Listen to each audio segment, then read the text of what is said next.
of dollars of products and services for GM.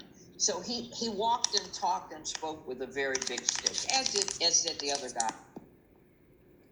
But he was committed to creating a lot of it was his ego, bless his heart, but he was committed to creating strong minority suppliers. And he took those steps within the company to make sure that happened. I'm sorry, I'm getting confused here. See, I've been retired a long time.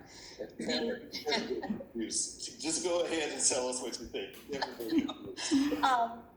The supplier diversity professionals have to step out of their comfort zone. First of all, they've got to know their business, okay? They have to, when I say their business, I don't mean supplier diversity. They have to know the industry in which they're operating and know their corporation. They have to know where the power levers are within the corporation and who makes the decisions. It may not always be in procurement, okay, or sourcing. They have to find allies within the company, internal customers of theirs that can be allies as they're pushing the ball forward, trying to get a stronger supplier diversity program.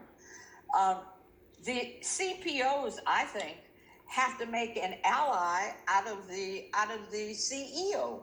You know, one of the things that I enjoyed so much at NMSGC was a strong relationship with CEOs.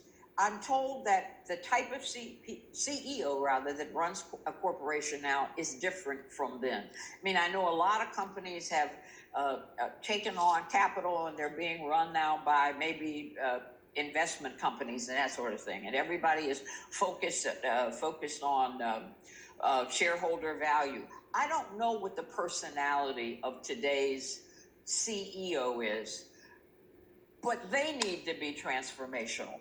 Okay, we will not get where we want to go unless we have strong allies at the top of the food chain. And the one example that I always use is Hugh McCall. When Hugh McCall that ended up putting together B of A.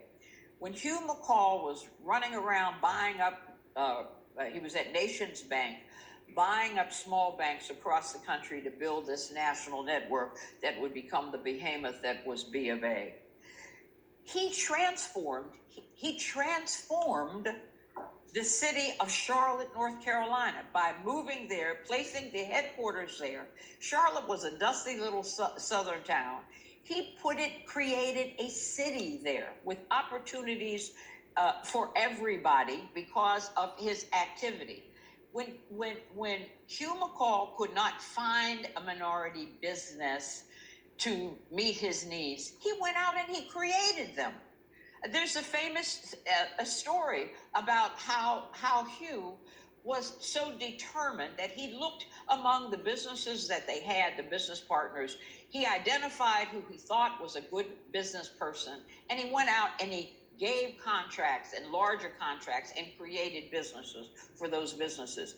Transformational leadership at all levels, at the CEO, CPO, and even at the supplier diversity level.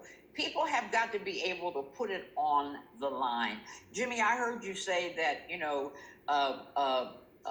supplier diversity is not, a major issue for corporations. Well, it better be, okay? We're at an aha moment in America in terms of race relations.